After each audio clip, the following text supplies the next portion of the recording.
Hello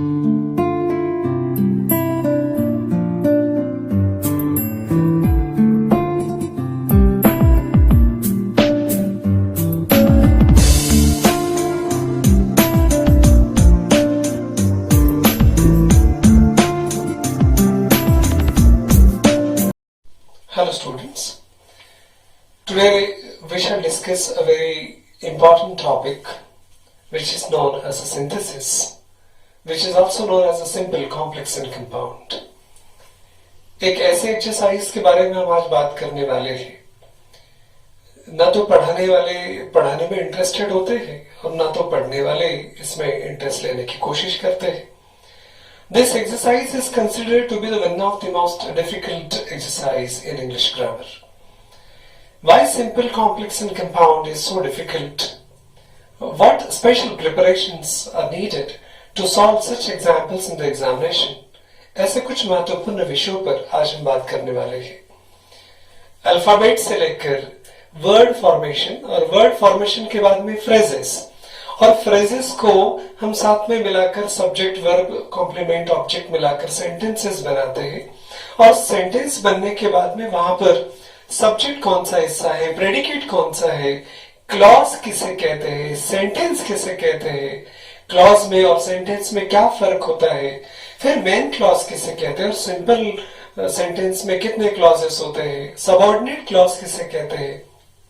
ऐसे बहुत सारे सवाल हैं जो हम इस माध्यम से आज जानने की कोशिश करेंगे. One more important thing we shall discuss today. We shall try to understand what is meant by noun clause, adverb clause and adjective clause also in the process of learning simple, complex and compound. Simple, complex, compound समझने में, solve करने में एक difficult exercise है, पर इसका मतलब हम कर ही नहीं सकते ऐसा नहीं होता. स्टेप बाय स्टेप हम समझने की कोशिश करेंगे कि सिंपल, कॉम्प्लेक्स, कंपाउंड कैसे बनाते हैं, कैसे आइडेंटिफाई करते हैं. Now let us try to understand how to understand simple, complex, compound and how to change it accordingly.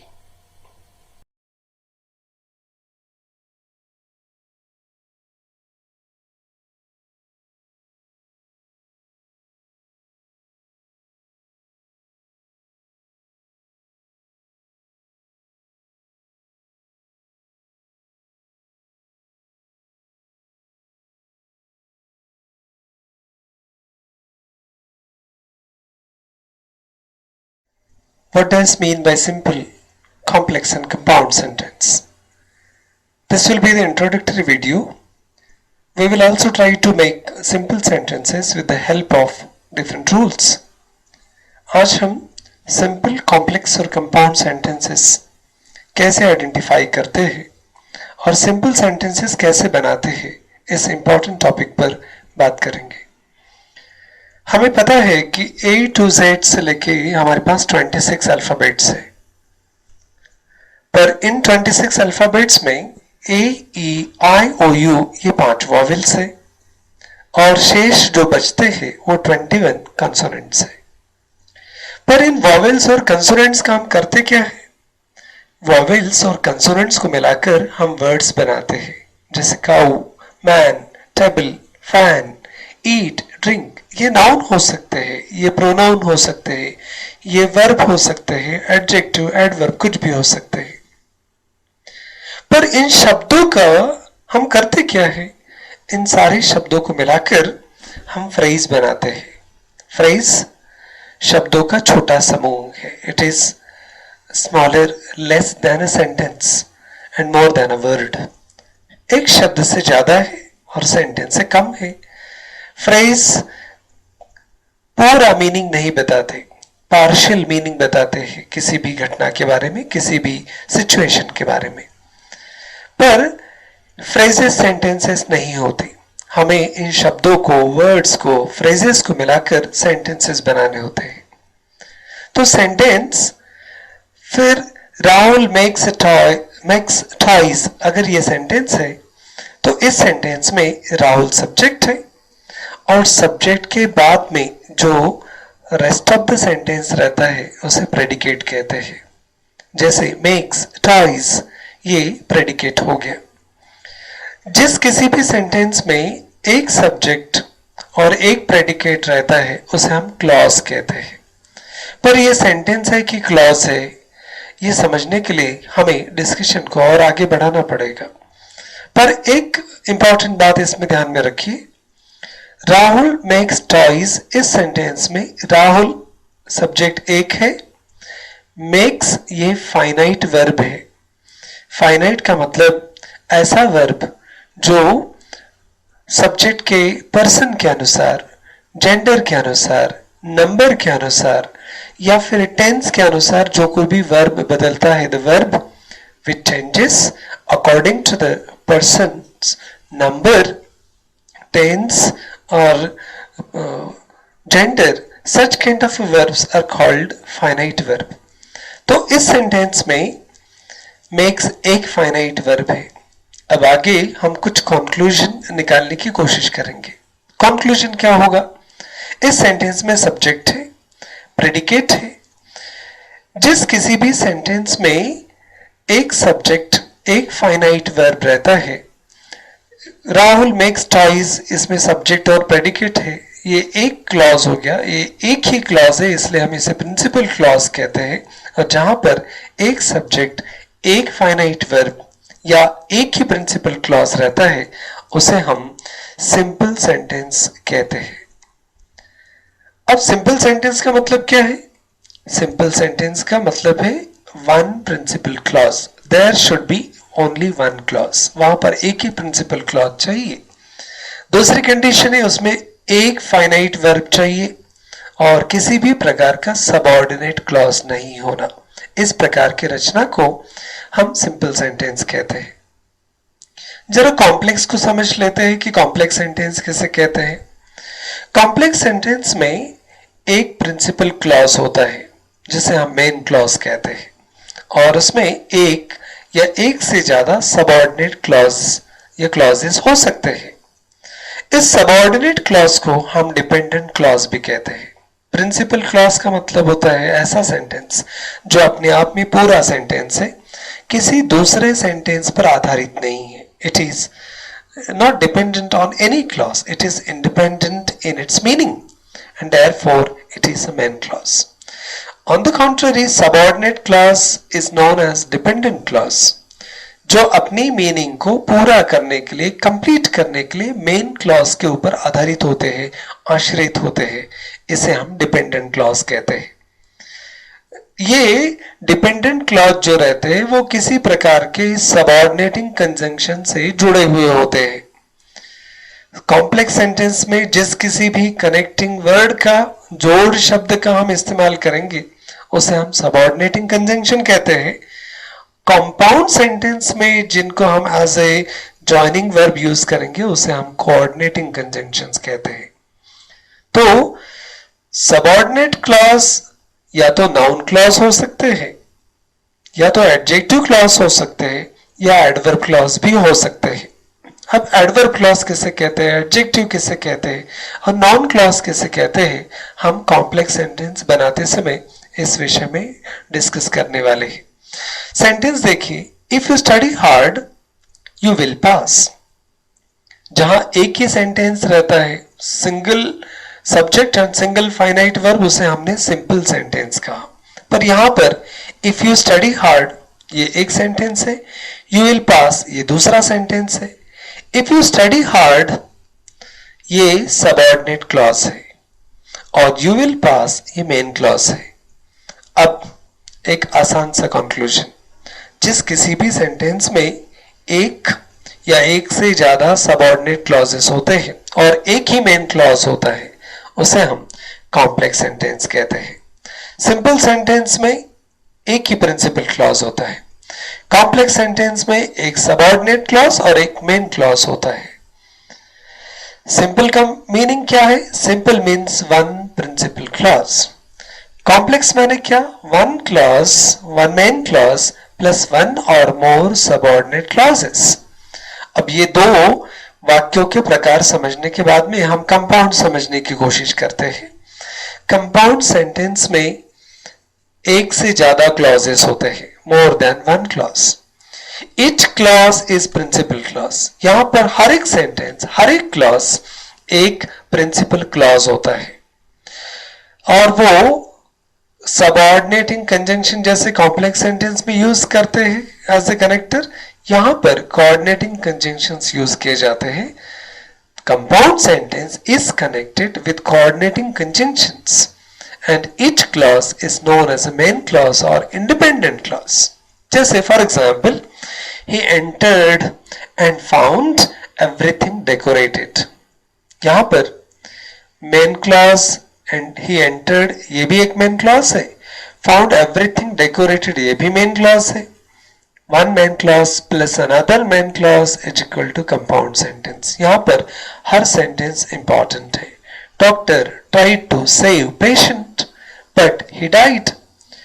Doctor tried to save patient. ये भी sentence important है, main clause है. But the patient died. ये भी sentence independent है. इन प्रकार की जो भी sentences आएंगे, उन्हें हम main clause दो अगर है तो उन्हें हम compound sentences कहते हैं.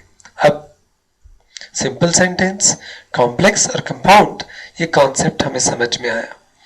अब सबसे इंपॉर्टेंट काम है हमारे सामने, एग्जामिनेशन में अगर दो अलग अलग सेंटेंसेस आते हैं तो उनको एकत्रित कैसे लिखते हैं, जिसे हम सिंथेसिस ऑफ सेंटेंस कहते हैं.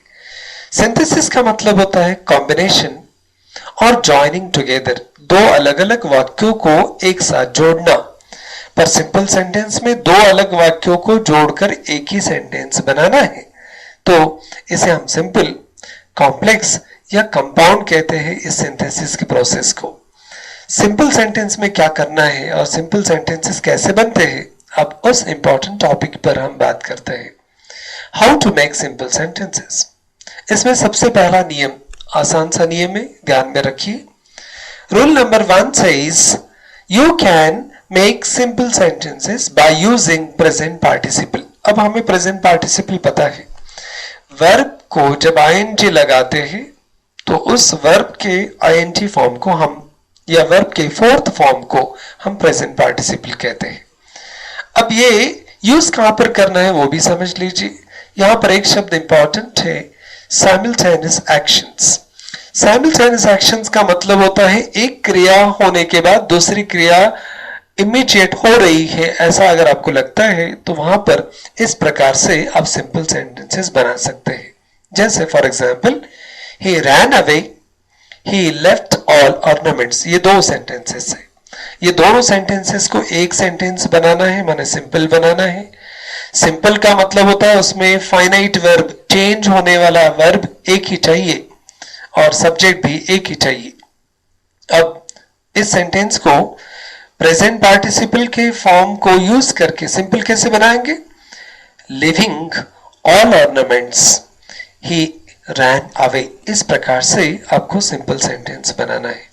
दूसरा एक सेंटेंस देखिए, he saw a lion, he fainted. Simple sentence कैसे होगा, सॉ को हमने सीइंग कर दिया, seeing a lion, he fainted. इस प्रकार से आप वर्ब को ing लगाकर सेंटेंसेस को सिंपल बना सकते हैं.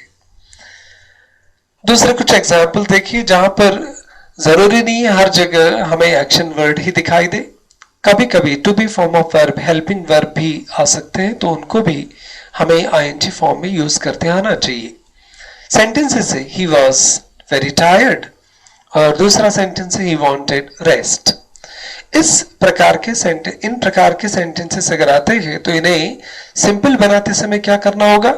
सिंपल करते समय वॉज का रूपांतर हमने बीइंग में कर लिया. Am is are was were shall be will be का मतलब क्या होता है, to be. Am is are was were shall be will be को हम ing नहीं लगा सकते, पर टू बी को लगा सकते हैं, तो हमने बी को ing लगाकर बीइंग कर दिया. Being very tired, he wanted rest. इस प्रकार से हम सिंपल बनाते हैं. इन सारे सेंटेंसेस में एक बात ध्यान में रखना, इसमें वांटेड या इसके पहले वाले सेंटेंसेस में जो वर्ब हमने यूज किए थे वो सारे के सारे सेंटेंसेस में एक फाइनाइट वर्ब 101% है, इसलिए वो सिंपल सेंटेंसेस है. नेक्स्ट सेंटेंस है, she had her breakfast, she began to prepare for the college. अब यहां पर हैड है, इसके पहले वाले सेंटेंस में वॉज था, तो हैड को हमने हैविंग में कन्वर्ट कर लिया. Having had her breakfast she began to prepare for the college. इस प्रकार से हम सिंपल सेंटेंसेस वर्ब को प्रेजेंट पार्टिसिपल फॉर्म में यूज कर सकते हैं. अब रूल नंबर 2 की बात कर लेते हैं. क्या और किसी तरीके से सिंपल सेंटेंसेस बनाए जाते हैं? हाँ, इसके पहले वाले जिन सेंटेंसेस में हमने प्रेजेंट पार्टिसिपल का यूज किया था वहां पर दोनों एक्शन एक दूसरे के तुरंत बाद हो रही है.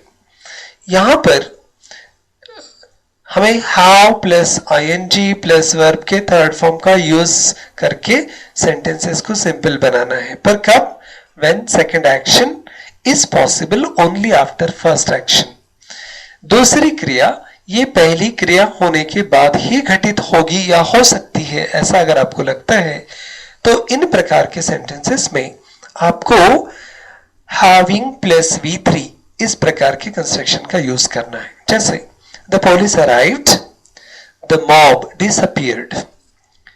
पुलिस के आने के बाद, पहली क्रिया होने के बाद मॉब का डिसअपीयर होना, भीड़ का अदृश्य हो जाना, ये दोनों क्रियाएं एक दूसरे के बाद होने वाली क्रियाएं हैं. पहली क्रिया हुए बगैर दूसरी क्रिया नहीं होगी. तो इस प्रकार के सेंटेंस में हमें सिंपल करते समय the police having arrived, the mob disappeared, इस प्रकार से सिंपल बनाना होता है. दूसरा के एग्जाम्पल देखिए. He installed his gun, he killed the terrorist. Gun को इंस्टॉल करना, टेररिस्ट को मारना, ये दोनों क्रियाएं एक दूसरे के साथ लगी हुई है, पर पहली क्रिया होने के बाद ही दूसरी क्रिया होगी. पहली क्रिया हुए बगैर दूसरी क्रिया हो नहीं सकती. इसलिए हमें हैविंग प्लस V3 का यूज यहां पर करना है. तो सेंटेंस कैसा होगा? Having installed his gun, he killed the terrorist. इस प्रकार से हम हैविंग प्लस V3 का यूज करके सेंटेंसेस को हम सिंपल बना सकते हैं. Let's talk about rule number 3. Rule number 3 says that we can convert sentences into simple one using present participle in the predicative part. Sentence का जो predicative part होता है, subject के बाद आने वाला, उस sentences में हम present participle को use करके simple sentences बना सकते हैं. इस सेंटेंसेस में ऑलरेडी एक सेंटेंस कंटिन्यूस टेंस में दिया जाता है. आपको कुछ नहीं, वर्ब के फोर्थ फॉर्म को पहले सेंटेंस में जोड़ देना होता है. जैसे for example, he entered the classroom, he was laughing. ये दो अलग अलग सेंटेंसेस हैं. हमने एक कैसे बनाया? Simple, he entered the classroom laughing. दूसरा एग्जांपल देखिए. She left the office, she was crying. She left the office crying. इस प्रकार से आप सेंटेंसेस को आसानी से सिंपल बना सकते हैं. रूल नंबर 4 को हम डिस्कस करते हैं. यहां कभी कभी by, with, without, in, for, at, after, before ऐसे प्रीपोजिशंस का यूज करके भी हम सेंटेंसेस को सिंपल बना सकते हैं. इट डिपेंड्स ऑन सिचुएशन कि सेंटेंस में सिचुएशन क्या है और कौन सा प्रीपोजिशन लग सकता है, इसका हमें अंदाजा लगाना होता है और तब हम सेंटेंस को सिंपल बना सकते हैं प्रीपोजिशन का यूज करके. जैसे for example, he earn money, he worked hard. ये दो अलग अलग सेंटेंसेस है. सिंपल सेंटेंस कैसे होगा? He earned money by working hard. दूसरा सेंटेंस देखिए. He gave me a cup of tea, he did not take money. इस सेंटेंस को सिंपल करते समय हमें he gave me a cup of tea without taking money. gave ये finite verb हो गया. हमने take को ing लगाकर प्रेजेंट पार्टिसिपल बनाया. तो इस सेंटेंस में, या he earned money by working hard, इस सेंटेंस में earned या दूसरे सेंटेंस में gave, इन दोनों सेंटेंसेस को आप ऑब्जर्व कीजिए. फाइनाइट वर्ब एक ही है, इसलिए हम इनको सिंपल सेंटेंसेस कहते हैं. कुछ और तरीके भी हैं सेंटेंसेस को सिंपल बनाने के. कभी कभी हम इंफिनिटिव्स को यूज करके सेंटेंसेस को सिंपल बनाते हैं. इंफिनिटिव का मतलब होता है वर्ब को टू लगाना. आसान शब्दों में यहां पर दो सेंटेंसेस है हमारे पास. He jumped into the well. He wanted to search golden eggs. अब इस सेंटेंस को सिंपल बनाना है, एक ही बनाना है, तो कैसे होगा? He jumped into the well to search golden eggs. बस इस तरीके से आप आसानी से सिंपल बना सकते हैं. Let's talk about one more example. He was very tired. He could not run fast. अब यहां पर to का यूज करके हमने इसे सिंपल बनाया है. He was too tired to run fast. एक बात और आप एज ए रूल ध्यान में रख सकते हैं, जिस किसी भी सेंटेंस में TWO2 और TO2 का यूज होगा वो सेंटेंसेस सिंपल सेंटेंसेस कहलाएंगे. तो ये हमारे लिए रूल बन जाता है. कौन से सेंटेंस में किस प्रकार के शब्दों का यूज करना है, ये हमें प्रैक्टिस से बहुत सारे एग्जाम्पल सॉल्व करने के बाद अंदाजा लगना शुरू हो जाता है. रूल नंबर 6 कहता है कभी कभी एडजेक्टिव्स, एडवर्ब्स और फ्रेजेस को भी हम सेंटेंस के साथ क्लब करके सेंटेंस को हम सिंपल बना सकते हैं. जैसे for example there was a dog, it was cold and still. दूसरे सेंटेंस में कोल्ड और स्टिल दो एडजेक्टिव्स का पेयर आया है, एक पेयर आया है दोनों का. तो इस सेंटेंस में सिंपल बनाते समय हमने क्या किया? There was a dog cold and still. इस प्रकार से आप आसानी से सेंटेंस को सिंपल बना सकते हैं. Let's talk about another example. I saw an elephant. It was wild and angry. अब इसको आप कर सकते हैं. I saw an elephant wild and angry. इस प्रकार से आप सेंटेंसेस को आसानी से सिंपल बना सकते हैं. अभी तक आपने सिंपल सेंटेंस कैसे बनाते हैं, कौन कौन से प्रोसेस से बनाते हैं, इन सारी प्रक्रियाओं के बारे में आपने जानने का प्रयास किया. अब कुछ एक्सरसाइज है, कुछ एग्जाम्पल्स है. तो इतने सारे रूल समझने के बाद में क्या हम उन एग्जाम्पल को सिंपल सेंटेंस बना सकते हैं? दो सेंटेंसेस को मिलाकर एक सेंटेंस, एक सिंपल सेंटेंस जिसमें एक सब्जेक्ट, एक फाइनाइट वर्ब हो, ऐसा हम बना सकते हैं क्या?